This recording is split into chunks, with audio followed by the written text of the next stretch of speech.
Welcome to the Bonhoeffer Show with Bill Hull. The show about stuff most people try to avoid, but can't because it controls their lives. Religion, culture, and politics. Why does Bill Hull host this show? Because he and Bonhoeffer hoisted a few brews together in Berlin. Nope. That never happened. Is it that Bonhoeffer's book, The Cost of Discipleship, both challenged and changed Bill as a young man? Well, yes, that is part of it. But it's primarily because Bonhoeffer called us to a costly discipleship. And there has never been a time when such courage has been more absent or desperately needed than now. Bonhoeffer famously said, "Christianity without discipleship is always Christianity without Christ." The Bonhoeffer Project is committed to turning leaders into disciple makers. Because if leaders fail to create disciple-making movements, then we have failed. So, ladies and gentlemen, here he is. He's still tall and good-looking. And yes, he is wearing German cologne. He's acquired a few more underlying conditions. But direct from his underground bunker in Long Beach, California, the man who once told Don Henley, "You can check out anytime you want, but you can never leave," Bill Hull.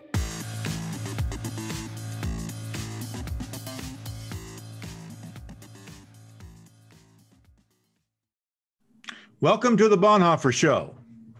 Today we're talking about replacement culture. A great line from a movie called The International, which I really like this movie for some reason. It really is intriguing. It's the kind you can watch over and over again. But there's a line spoken by an actor, Armin Mueller-Stahl. And in fact, one day my wife and I were having lunch on the promenade in Santa Monica, back in the days when you could do that. And who walks by but Armin Mueller-Stahl, the actor everybody knows, but can't remember his name, because that name doesn't roll off the tongue, Armin Mueller-Stahl. But here is the line from that movie. "The difference between truth and fiction is that fiction needs to make sense." And when I thought, what a genius statement. Are you happy with America right now? Now, at the end of 2020, as a proponent of biblical worldview and the moral foundation it's built upon, I am not. I'm not even sure that I can describe what would please me. And this is part of the problem. But I don't know what a perfect world looks like. I don't think any of us actually do. We have our own understanding of it. But most of us are looking at our land through a political lens at this moment because the season has been so political and our country has been so divided. And I think everybody's pretty weary with all of that. The only people that seem to have the juice to keep it up are the pundits, the people on television who are paid to do that, paid very well. And they keep stirring up the fires. And everybody has their opinions about that. But we just had a presidential election. It's not quite settled until the new Congress is in place. As the months go by, the politics will fade a bit and we will begin to think about how our lives have changed and what life under a new government with a President Biden will be like. We also will reflect back on the pre-COVID-19 world and compare that life with the one we will have in the near future when a vaccine is available. And it seems like even today, as I record, the FDA is meeting to approve the vaccine. It's anticipated that it will be approved and that very soon people will start receiving the vaccine. Now, we always say, well, that'll bring everything to an end. Well, let's hope it does. We just don't know. It's filled with surprises. And as things unfold, things happen that we just can't predict. But what concerns me most about the election results are the reasons people had for the votes they made. For most partisans, the reasons were clear and simple. They're ideological, a fixed worldview that is either left or right or somewhere left of center or right of center, which is about power and political agenda. And you can think of political action and legislation that you'd like to see passed and different kinds of people that are running the government. And that's clear and that's simple, and no one's really confused about that. But for several million, it was emotional and personal. Let me put it this way. Something moved them to vote for the first time or change their vote from the last election. But 66.2% of eligible voters voted. That's the most in 120 years. That's an increase of 6% over 2016. And it's more than even voted for Barack Obama when he became the first African-American president in the history of our country. President-elect Joe Biden received 80 million votes. President Trump, the most ever, 74 million was the most anybody had ever received, and he lost. They said something like, we hate Donald Trump. We don't care how much he accomplished. We find him immoral and odious. Or they said, we like what Trump did. He's been good for the country. Regardless, millions more voted. They were first-timers. I'm wondering how their vote was based. Was this an irrational act taken by the majority of voters? Not irrational in a psychological sense, not in a nonsensical sense, but irrational in that it wasn't all reason. It wasn't all fact-based. Because it was gut level. It was emotional. You know, when you just don't like somebody or you really like somebody, it's not that rational sometimes. When you see when you're young and you meet your spouse and they're not perfect, you think they might be perfect at that time, but you look at them and you go, man, I gotta be with that person. And it's not everything about it isn't rational. There's more than rationality going on there. So this vote was so irrational in some people's minds, just like the last vote was in 2016 seemed irrational to the other side, that many conservatives can't believe it happened. As one commentator said, but it should be the other way around. It's so irrational, they should believe it happened. Humanity is not a rational race. It never was. And there's no reason to think it ever will be. Feelings don't care about your facts. Humans humans see situations and make moral decisions about them and fill in the reasoning later. Now, we hate to admit that about ourselves, but it's true. Eve's desire for the attractive fruit was pleasant to her eye, and it caused her to take an irrational action. Adam engaged in the same foolishness. Adam and Eve's son, Cain, after a counseling session with God himself, still went out and killed his brother.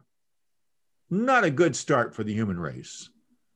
It seems that humans are easily influenced by many factors, some so deeply seated in the human personality that reason alone cannot and will not control them. Now, reason is a great gift from God, and we can't live without reason, but reason is overrated. Yeah, you heard me say that.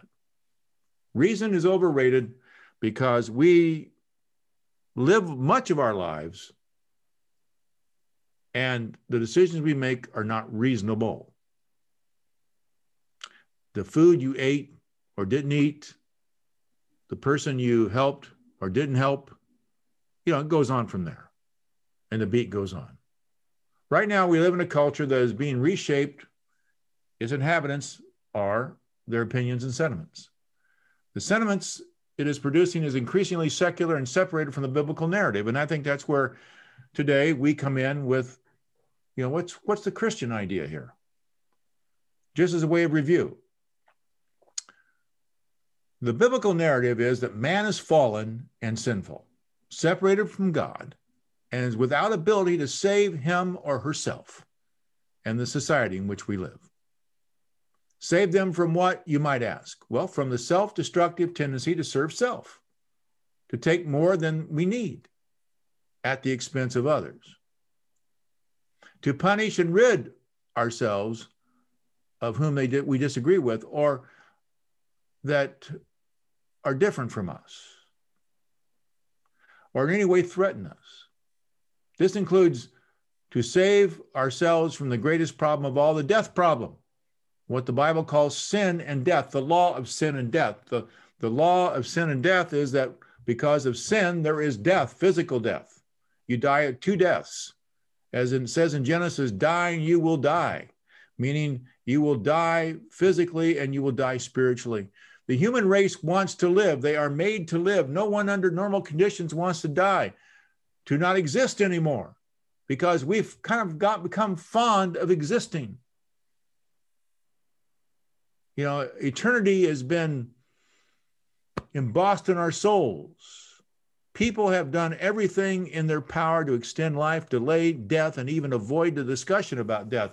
We have come up with various euphemisms for it, such as passing away, transition, buying the farm, kicking the bucket, biting the big one, the big sleep.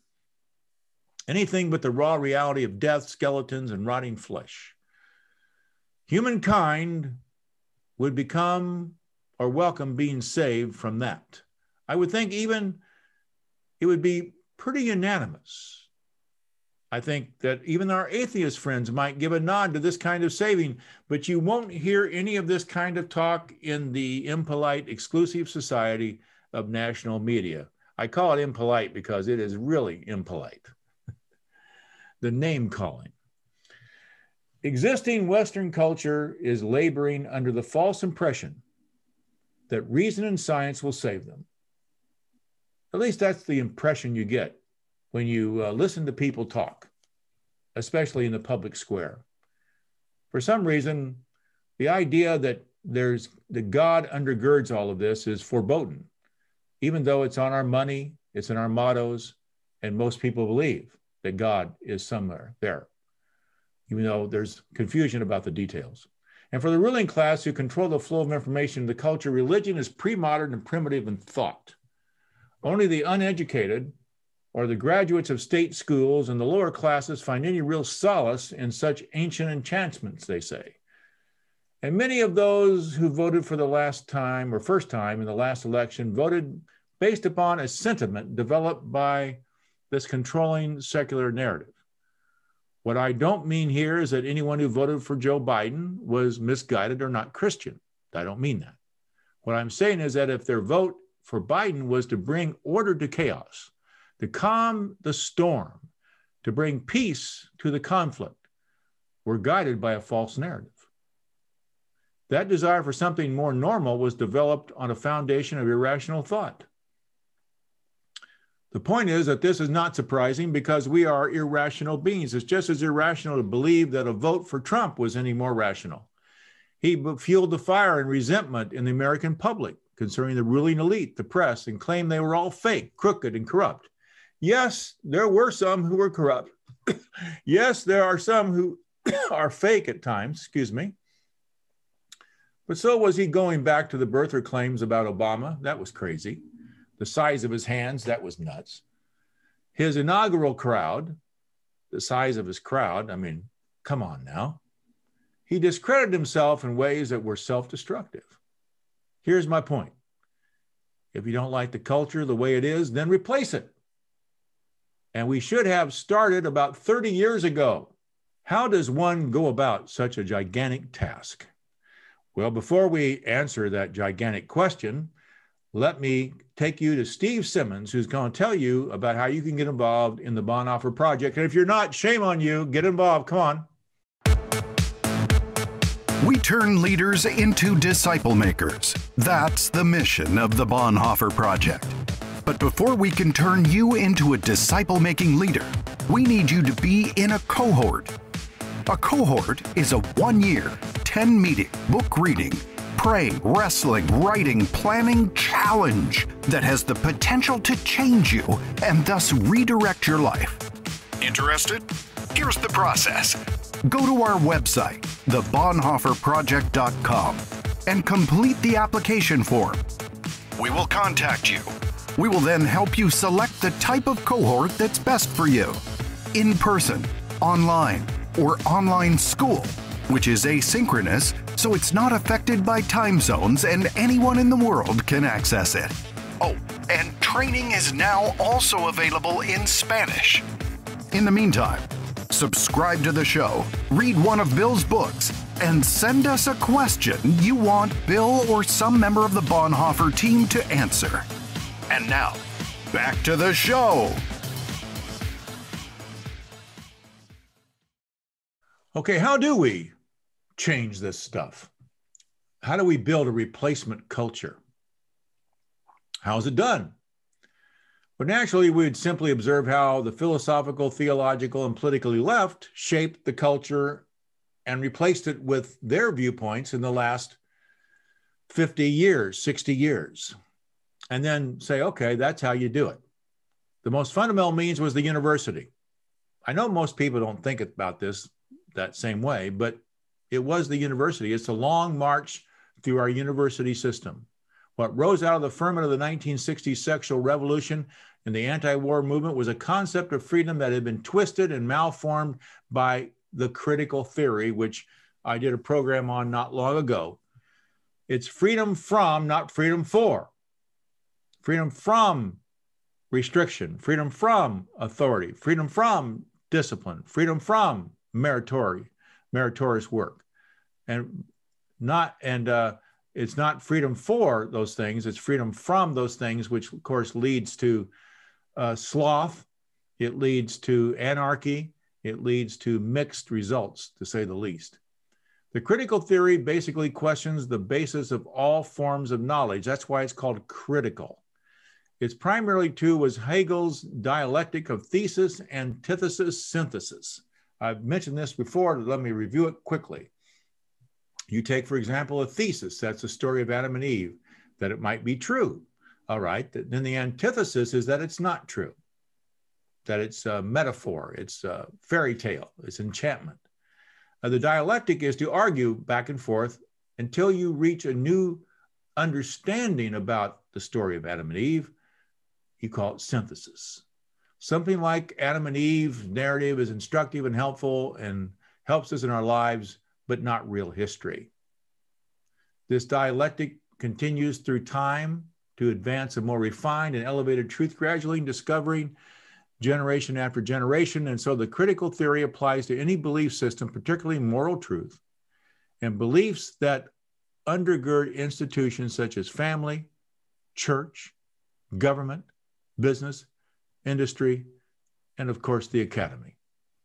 So you get graduates year after year after year of people who have been schooled in the ideas such as you can't trust a written text, you can't know anything for sure, it's only your perception of things that you can be sure of, that's my perception, but it doesn't mean that my perception is the same as another perception. There is no such thing as absolute truth. And so you start undermining the whole foundation of how you know things, of empirical data. And empirical data only becomes things that can be proven in the sciences. But knowledge that can be known and proven outside of the sciences no longer counts. It's not in the same category. And so when you start having an upper story of faith and a lower story of reason, an upper story of mystery and a lower story of fact, what happens is that you start separating these two things. And then you say to the university says, we'll take facts, the STEM sciences, church, society, you guys take faith, and we'll part ways. And then that's the way we're going to do. We're going to live in this dualistic society. All right. Instead of an integrated society.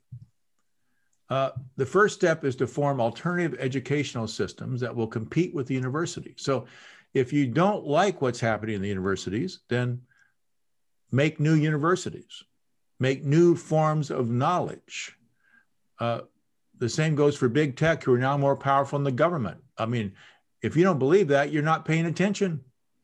Who control the flow of information. They censor based upon their largely anti-Christian secular worldviews and how that is reflected in politics. They bury stories they don't agree with and protect their favorites. They play up what they are for and destroy what is contrary to their wishes. It is dishonest, and it will eventually kill democracy and divide the country even more. Because when no one knows who to trust and what is truth, anarchy will reign. As one friend told me, we'll go from I'm right and you're wrong to I'm right and you're evil.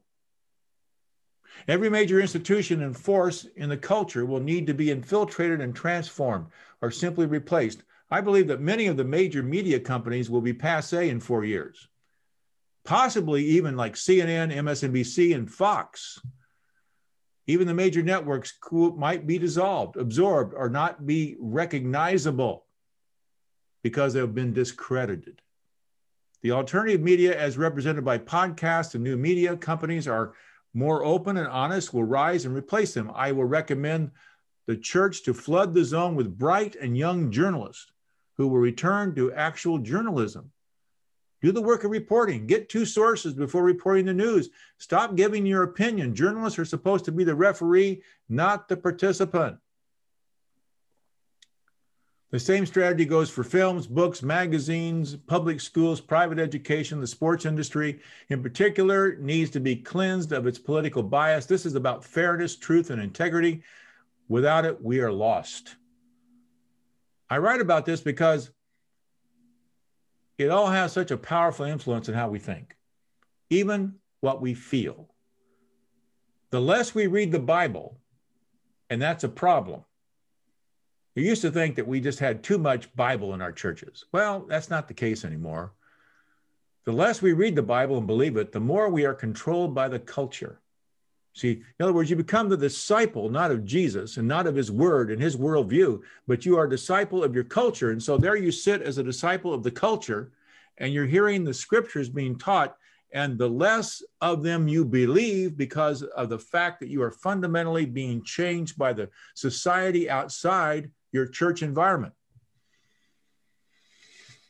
And we become less educated in the most important ways, less educated biblically, and more educated by the culture. We are vulnerable to what we are told. Just think about the confusion about COVID-19, the effectiveness of lockdowns, who's safe, who isn't? What about wearing a mask? Where do you wear a mask? What kind of mask? Every day I hear conflicting reports from the CDC and the WHO and this study or that study, who will get a vaccine and when? Will it be done in fairness? Will it be political? You know, they talk about social justice when they give out the vaccine. Please. Who can you trust? The answer is God alone. But it would help if we could trust our leaders and what they say. My replacement document is beside me here on my desk. Here it is, the scriptures. It's tattered a bit and really marked up. It is the New Living Translation of the Bible. It is the document I really trust and I believe in what I read in it. Well, let's take another break, take a pause, and I'll be back with some current news. If you want to expand the disciple-making movement, then share the show with your friends and colleagues. Hey, it's easy to subscribe. Simply go to iTunes or to our website, thebonhoefferproject.com. Then click on The Bonhoeffer Show. Once you do, we will keep you updated with the Bonhoeffer Project's events, new materials and books, as well as the larger disciple-making movement current news. You can also access previous programs. And be sure to read Bill's weekly column, which is posted on the website. Remember, ask questions. Bill's answers are guaranteed to give you herd immunity, increase your IQ, and cause you to experience waves of euphoria. Well, not really, but his answers are really good. And now, let's get back to the Bonhoeffer Show. Well, thank you, Steve Simmons. I just read this today, Chronicles. And Dateline Chronicles, sipping Starbucks no more. Okay, Paul Gottfried, a writer, he says, the fate of Betty Fries, an evangelical Christian, refused to don a gay pride shirt in accordance with the instructions from her manager at Starbucks store in New Jersey, explained with remarkable concision in recent Reuters article. And she was fired by Starbucks for not being willing to wear the shirt. When it was brought up, she said she thought marriage was between a man and a woman. And Starbucks said, no, we're committed to diversity. But obviously, this is not diversity. It's oppression, is what it is. It is the opposite of diversity, because she is not able to have her opinion as an employee of Starbucks. Because if she's unwilling to wear the shirt and not support gay pride, then she is not able to work there. That's just the way it is. So you have to toe the line, the politically correct line. There are, for example, there's statements that Starbucks is making about immigration, about LGBT issues, about racial justice.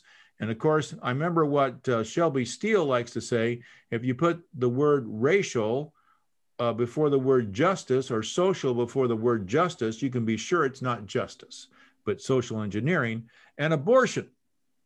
All right. So can Christians work at Starbucks anymore? I would hope so. And I hope that Starbucks will reverse this. I hope that her lawsuit against the company will be upheld.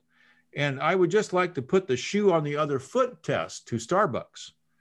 What if Starbucks said today in this culture that you need to say that I believe in traditional marriage t-shirt, something that would say the opposite.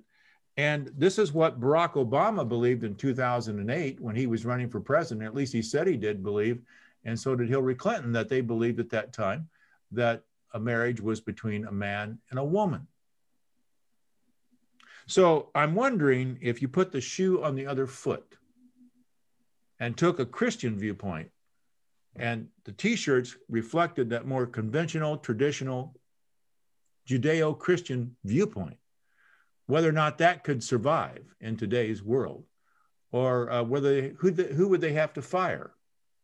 And it's the shoe on the other foot test. They just don't pass it. This is not diversity, my friends. It's oppression. It's not American. It's not the First Amendment. And she didn't say she wanted to wear a different t-shirt that said something different. She just didn't want to wear that t-shirt. That's all. And she should be allowed in this country to work in that environment. Now, there are some people calling on we should learn from our friends on the left that what we ought to do is do a boycott. Boycott Starbucks. I even have a coffee cup here from Czechoslovakia. When I was in the Czech Republic, one of the things I like to do is go to Starbucks and get these different mugs. Hey, they're nice. I got a whole bunch of these. Does that mean I have to throw them out? I'll let you decide. Let me know. All right. Until next time, follow Jesus, and he'll teach you everything you'll ever need to know. Well, we hope that the show wasn't too bad. Jane Hull wants everyone to know that if anything Bill said was offensive, she feels your pain. If you were upset by anything Bill and his guests said, well, mission accomplished. At the Bonhoeffer Show, we value irreverent, satirical, and generally inappropriate behavior. But when it comes to fulfilling the Great Commission, we don't mess around. Remember, subscribe. We promise. No private jets, no white suits, and definitely no toupees.